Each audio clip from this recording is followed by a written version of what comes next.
Hey guys, BTR Plumbing here, and today I am here with my 2007 elongated American Standard Cadet 3 toilet. This toilet was given to me by OCC Plumbing and Restorations, so thank you Owen for the toilet. When I got this toilet, it did not have any tank parts except for a flush valve and I can actually show you all, it came with this little refill tube here, but other than that, I put my own handle in there and my own fill valve. The logo seems, in my opinion, kind of looks crooked. Like, I don't know if it's just me, but the right side of the logo seems like it's not perfectly level. It almost seems like it's slanted. I really can't tell. It could just be me, but in my opinion, it kind of looks slanted. This toilet is in overall really good shape. There are some plunger marks that you can see in the bowl, but I might be able to get those out. I don't know. From what I've heard, they are almost impossible to remove. So I'm gonna go ahead and take the lid off the toilet here. So here's what the underside of the lid looks like. It's just got some model numbers. It says made in Mexico by American Standard. And then this just shows all the tank parts and part numbers for everything. So that's pretty interesting. And then here's what the inside of the tank looks like.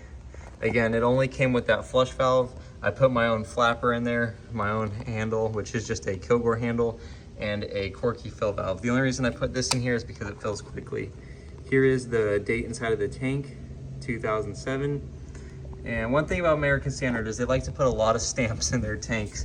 I've noticed that in American Standard more than any other company. So I don't know the point of it, but it's kind of interesting. So I'm gonna go ahead and throw this tank lid back on and I will give y'all some flushes. Alrighty, here is first flush.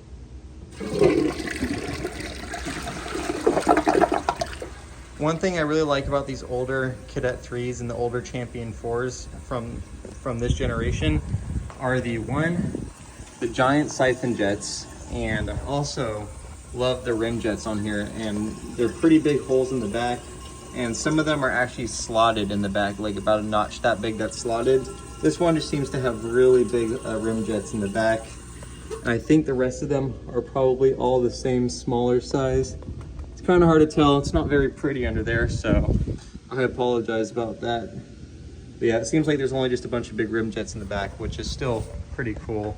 I like how they did that, and that way it prevents stuff from getting stuck on the back of the bowl. I've seen that in too many restrooms. So here is another flush.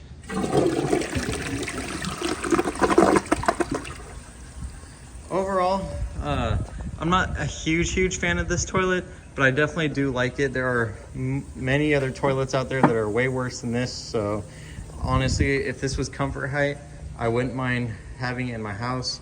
And actually it might be comfort height. I can't fully tell. It's definitely, actually, let me compare it to this Madeira and I'll be able to see if it's comfort height or not, because this is comfort height. Let's see here. Go ahead and bring this guy over here. Okay, so it is comfort height. As y'all can see, it is pretty much the exact same height as the American Standard Madeira. If it'll focus, there we go. They're about the same height. So yeah, I would say this toilet is comfort height, which is nice. So if I didn't have flushometer toilets in my house, I probably would go ahead and put this toilet in just for a while, see how it would perform. And I might even install that one in my house too, eventually, but here is another flush.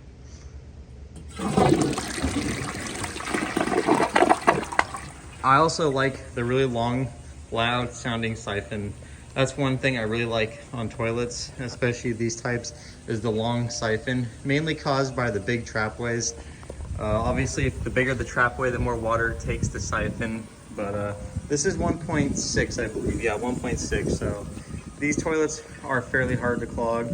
I've heard mixed opinions about them. Some people really like them, some don't. Personally, I think they're decent, but here's another flush. Once the tank fills, I'll give another flush in this sort of angle. That way y'all can see the water coming out of the rim jets. And I apologize if the tank takes forever to fill.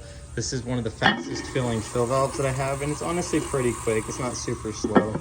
So the tank is just about full, and Here's another flush. So as y'all can see, it's definitely got some pretty good bore rents in the back.